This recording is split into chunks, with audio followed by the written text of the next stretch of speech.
সোদপুর শুকচর বাজারপাড়া এলাকায় ফেরিওয়ালাকে খুন করে বাড়ির ছাদে লুকিয়ে রেখেছিল চিরাগ গুহ নামে এলাকারই এক যুবক।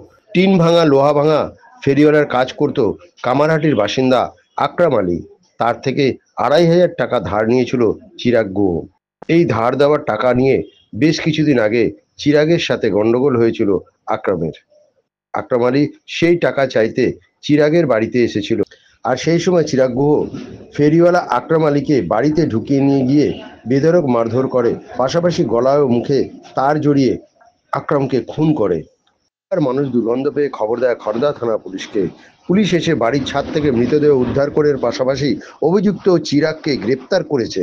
ঘটনার পর থেকে অভিযুক্ত চিরাগ গুহ মা পলাতক, তার খোঁজে তল্লাশি চালাচ্ছে পুলিশ। খুনের ঘটনায় চাঞ্চল্য ছড়িয়েছে গোটা এলাকা। শনিবার দিনকে টিন ভাঙা এসছে, ওর ছেলে যে আর কি ছেলে যে মার্ডার করেছে সেটা দাঁড়িয়েছিল, রাস্তায় কথা বলতে আমি গিয়েছি ছাদে সব চুকু দিতে। তারপর দেখে কোনো আওয়াজ পাইনি, ওরা কথা বললো কোনো আওয়াজ পাইনি। তারপরে কিছুক্ষণ পরে আমি বাথরুমে ঢুকেছি, তারপর ওরা সব আওয়াজ পেয়েছে, সব বাড়িতে পাড়ার লোকের সব বাচ্চা চিৎকার করেছে। তারপর পাড়ার লোকেরা সেই সব শুনে ঠিক আছে, পরে গেছিল। তো যাওয়ার পরে তো দরজা বন্ধ করেছে, বলছে আমাদের ব্যাপারটা আমরা বুঝে নেবো, ঠিক আছে। এবার সেক্ষেত্রে তো পাড়ার লোকের আর হচ্ছে করা উচিত না, হ্যাঁ, যেহেতু বাড়ি ফ্যামিলি বারণ করে দিয়েছে, দুদিন দেরি হতো, ঠিক আছে। তারপর তো কেউ যায় না। তো যখন দরজা বন্ধ তখন সব চলে এসছে, ঠিক আছে। তো পরের দিন রাত্রিবেলা তারপরে সেদিন গেল, তারপর দিনকে ওরা চলে গেছে। তারপর কি কালকে রাত্রিবেলা 10টার সময়, 10টা সাড়ে 10টা হবে, ওর জেঠু এসে বলছে যে আমার ঘরে স্টোভ পাখা এসব কই, বলছে সব স্টোভ পাখাগুলো কোথায় গেল, বলছে কি এই আইনা। তখন পাড়ার ছেলে দিয়ে আনিয়েছি, চলকে দেখি ওর ওপরে ঘরে কিছু আছে কি দেখি। তখন পাড়ার ছেলের ওপরে গিয়ে দেখে কিছুতেই ও ঘর খুলবে না, বলে না আমি ঘর খুলবো, সব পায়ে ধরছে, বলে আমি ঘর খুলবো না। তখন কি করলো যে এরা সব দরজাটা ভাঙলো, ভেঙে দেখে বডিটা পড়ে আছে। পাড়ার ছেলেরা আসেনি কেন, আসলে কিছু দিন অন্তর অন্তর কোনো না কোনো লোক আসবে, দুদিন সবাই ঠিক আছে। এবার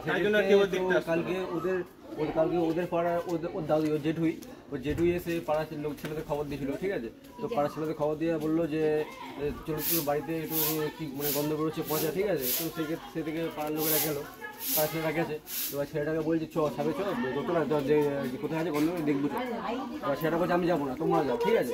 এবার ছেলেটাকে বলছে আমি যাবো না কেন, বলছে আমি যাবো না, তোমরা যাও, ঠিক আছে। তখন ছেলেটাকে জোর করে নিয়ে গেছে উপরে।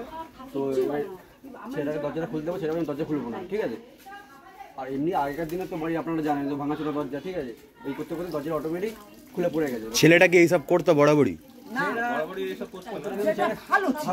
ভালো ছেলে এরকম করেছে। 2 বছর হলো লোকের কাছে এত দেনা করেছে,